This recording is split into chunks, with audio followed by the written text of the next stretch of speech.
Alright, I want to do a short video on switching the block on an Edge III system, which the original block on an Edge III is considerably bigger than what you would get on a original Floyd Rose. And they do have relatively decent sustain and tone, but from FUTone you can get this nice big brass block, and you can see the difference. The other thing is with the Floyd Rose, this is one of the bigger ones for the Floyd Rose. As a matter of fact, this was too big. I couldn't put the back on it. So that's why I have this as a surplus. But this is still not as heavy as this. And the heavier it is, the more sustain and the tighter tone you're going to get out of your trim. So when you do these, basically you have to reuse the insert for the trim, even though I don't use it very much. I do install it. It's pretty simple. So I'm just going to get right into it. You're going to need your normal adjusting, either star or torque, which I believe is a number 3 torque. For whatever reason, when you do the intonation, you need a 2.5. I don't know why they did 2 different sizes, but and intonation on these things is, if you can see, I get this off eBay off a used guitar I got for $152, and whoever attempted to intonate it brought it all the way forward, and as you can see down here, I can adjust this and it's not hitting the arm, or barely hitting the arm. Okay, so sometimes if you go too far forward, they didn't make these long enough, or this is just too far forward. If you have a system that you're replacing this with and it's already intonated, it's a good idea to mark it. But obviously this one's probably way off, so I'm not going to bother marking anything at all and just intonate it afterwards. So the first thing I do, and the last torque, is this one right here on the side, and that is a 2. So you're going to need a 3, 2.5, 2. You can use an Allen wrench, you can use bits, long bits, you can use your power drill. The other thing you're going to need is there's going to be 3 Phillips heads. You can use this. I always try to use a Giro whenever possible. It just makes everything easier. So basically, I think that's the only. Oh, I get that one on power. Okay, so pop this bad boy on. And we're just going to pull that out, set it to the side.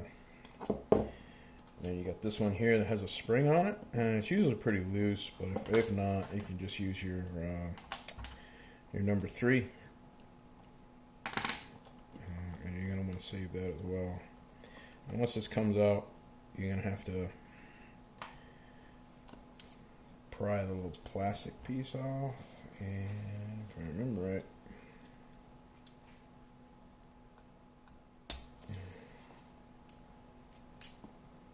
just kind of get an angle in there, kind of fish it through the top a little bit. If that doesn't work, try a bigger. There, I thought I had it.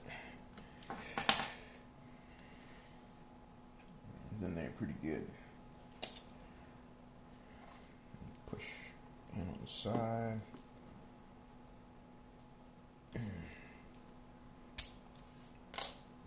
We'll fumble with that once we get all this stuff off. Maybe it'll help it out. Or once I take this off, it might come out as well. Alright, so make sure these is tightened down so your string lockers don't come out. It's just a basic 2.5 torque. And you're just going to undo all these bad boys. Oh, 2.5. I get the wrong size. I get the wrong size. There we go. 2.5. Careful not to strip them. Now you don't have to take these all the way out. Because even though this intonation is off, these screws are probably in the right location.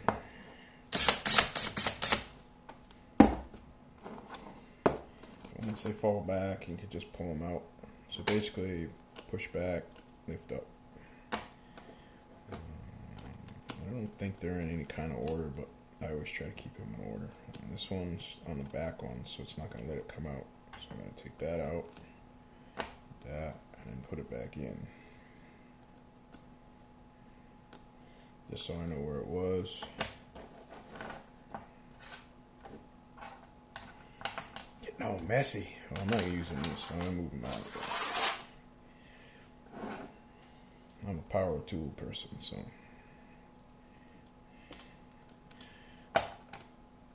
Power tools and fingers.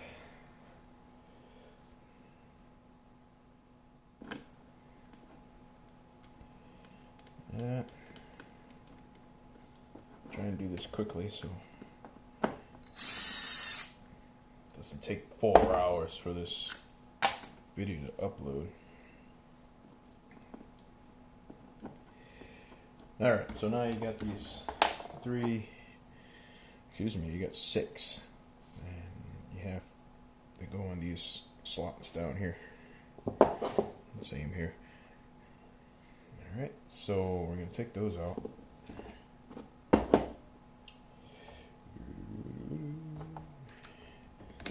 And you usually want a flatter nose. I know sometimes you get a Phillips that's got that real sharp. You want to hold on to this pretty good. It's usually pretty tight. These ones aren't that bad. Sometimes you'll get them, depending on how old the trim is, they're all rusted and corroded. This one's in pretty good shape. And it doesn't matter which order these go in. So when this comes undone, it's going to like break into like a bunch of parts. So you kind of want to, this is the back part and the front part.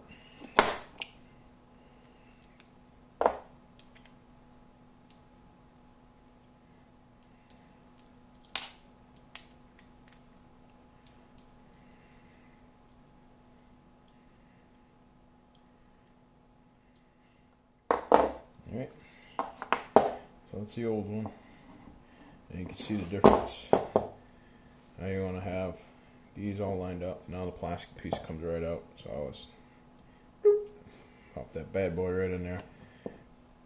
So the main difference is in the girth of the back and the material. This is just a piece of crap steel. Doesn't weigh much at all. Probably weighs about a third of what that weighs, and this weighs more than this, so you're getting considerably more meat right there. So the front goes like this. This is the easy part. The back is a little tricky. I'll do that in a second. So it doesn't take long to do this, and it's going to increase your sustain mode. That's the greatest benefit to these. Is the sustain on the trim is going to be a lot more. It's got more material to vibrate, and that's what causes it to. So when you hold a note and then pinch harmonics, you're going to jump it up a little bit better. Make sure you hold on to the damn thing. You don't need to over tighten them. Just make sure they're hand tight.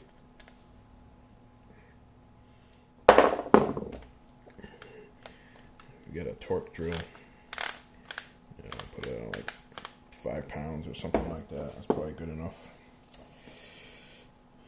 Alright, so now this goes underneath, and then this, and then you have to line the holes up. Let's see if I can get this to, we'll use this so you can see it on the camera, hopefully. So you can see how that can go offset. So it's going to fall on you. This goes over the top.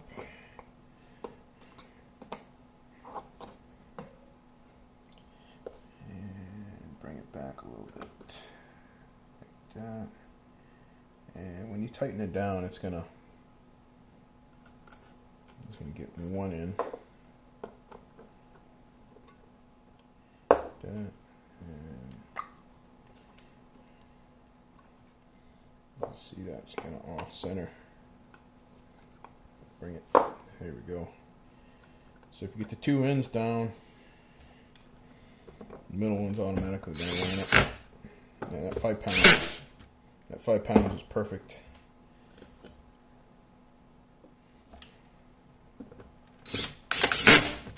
Good. And that automatically, ooh, almost lost that bad boy. Push that down, so now your trim block is all set up. And this little bad boy, which was in the side here, goes in over here. And honestly, the way these are in there, how tight they are, it's kind of unnecessary, but it's there. I'll put it back in. And this just makes it so when you put a trim bar in there, you can tighten it or loosen it. For when you, some people like it tight and the trim bar to stay, and some people, just like it to spin around and flop. So that's what that's for. Put that out of the way. And then the last thing is just this spring on the bottom. To be honest with you, no clue what this does whatsoever, but because every one I've ever taken apart has this like crunch down. It's in there loose. It just goes in like that. Maybe it keeps the bar from going down too far. I don't know. Yeah, maybe that's what it does. And then you just put your saddles back in. Doesn't matter how. You just go down one. And I'm gonna put this. From my experience, when you do your high E, it's usually right about level with the edge or a little bit back. So I'm gonna start there. And these are just gonna. Oops. It's 2.5. This one. 2.5. Then go back, and then this one's always just a little bit further back, usually about level with the screw. And I'm just eyeballing it. And obviously, once you get, depending on the strings you use, depending on your fretboard, and the fretboard that came with this was pretty nasty. Oh yeah, that's the other thing. You want to make sure. Kind of screwed up there. I want to make sure that washer is on top. Probably good that I made that mistake, so you can see. So there's a little washer on the bottom. Bring those up to the top. Flip it upside down.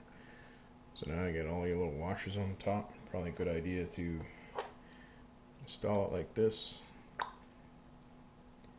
There you go. Level it. Just get it to the point where it doesn't move very much. We'll lock them all down.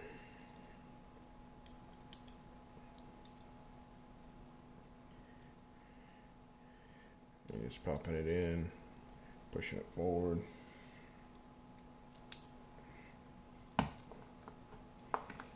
You might find that the washer tilts on you, or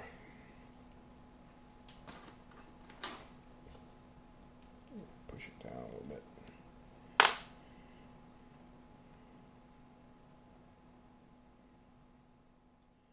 Or you can just take the thing out, manhandle it, make it do what you want. Right? It's always a good thing. now I get control over it. And that's probably the easiest way. So we'll go with that from throughout the rest here.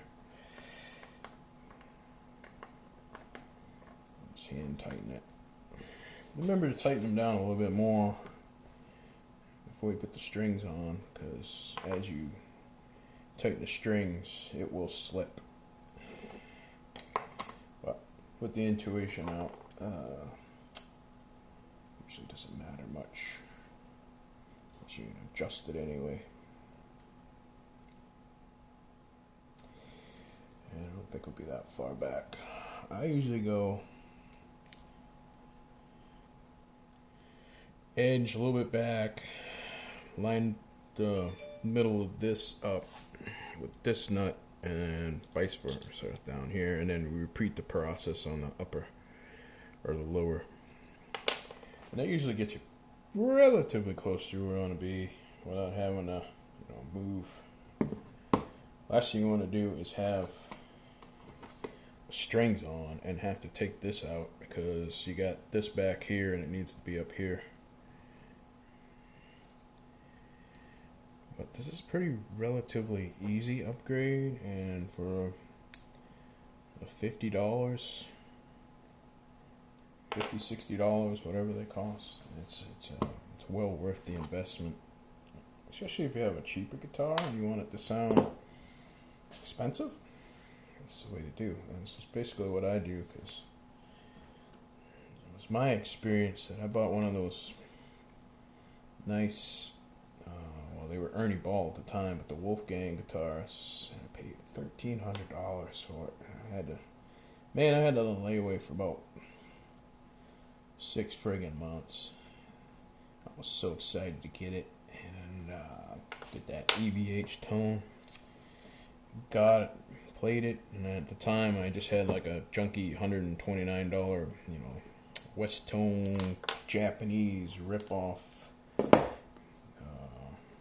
electric guitar, and I had put in like a DiMaggio, I can't remember, Arizona or Norton or whatever the hell it was. Tone Zone. They told me that's what guy in the shop, so that's what Eddie uses.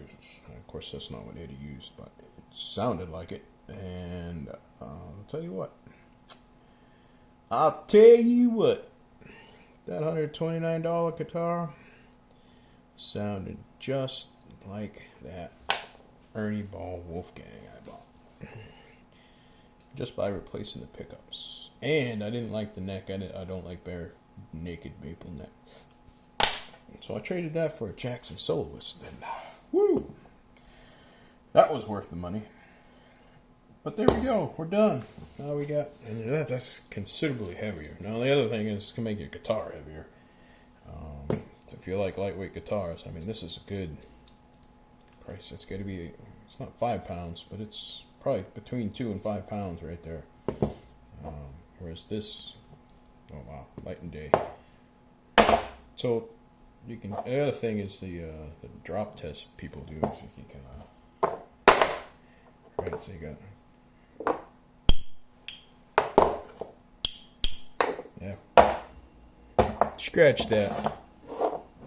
Just know this, it's heavier, so when the strings vibrate, it's got more material behind it. You get that nice, thicker, richer tone, and your sustain and your harmonics are going to be increased immensely. The only thing you want to make sure is when you do your intonation, that these little levers back here that go up and down, right, see, that's right on the edge, but you want to make sure that screw, right, that'll give you your micro adjustments. If this is too far forward, and I've seen it, like it was on this one, and this one were too far forward, so if you push this down, it wasn't hitting the bar. Maybe Ibanez one day will make these a little longer, or maybe they know what they're doing and the intonation was just not there. So that's pretty much it. This is ready to get installed. Bada boom, bada bang, bada boom. Later. Hope you liked the video. If you have questions, just make a comment. I'll answer the best I can. Or maybe if you know that there's a place where you can buy a longer one of these to remedy that problem. Leave a link to that on the thing for below for me and anybody else that might need them. I'm sure if you had a certain gauge of strings, you might need that adjustment. But like I said, a lot of times it goes with the fretboard as well. And the fretboard that came with this guitar was leveled pretty good, but it was not crowned at all. The frets were flat, so I had to recrown them, and I polished them up. And it's ready to go, and it's going to go on my Godzilla guitar. So I basically gave my kids some tape and some pinstriping, and I said, do whatever you want, to just tape it anywhere. Just like a loosely based Frankenstrat, but you know, a 5-year-old and a 10-year-old taped it off. And all I did was, you know, I said, what color paints do you want? I picked out a pearl white and a red and some glitter. So that's what I did. I just mixed it all, and cool that it kind of crackled. I'm a big fan of crackle, and I'm not the greatest painter in the world, and my little one likes Godzilla, so we got some Godzilla stickers off the Amazon. We put those on there, and we just coated it with some nice, it's not epoxy, what's the hell, clear coat. And that's ready to go. So now we'll have a cheap $152 reverse neck Ibanez that had some crappy fretboard work, and I think out of the box, I think the Ibanez Edge III is the nicer tone compared to like even the Floyd Rose. It's just, you got to upgrade those two with a block to get the full benefit out of it. But I'm a guy that doesn't use a tremolo knot, and I like to just do this. On Floyd Rose, you're down here and you're knocking these out. I think Steve Vai does the same thing, and then that's the reason why they moved these from back here to up here to give this push back. The only drawback is if you intonate it wrong, or you use a certain gauge of string, you got to make sure you get that engagement back there. So that's the video. Please like and subscribe. Check out my other videos. I got some tutorials. I got my Dark Halen that I did. And again, if you have any questions, don't be bashful. Ask away. I'll answer anything. Ta-ta.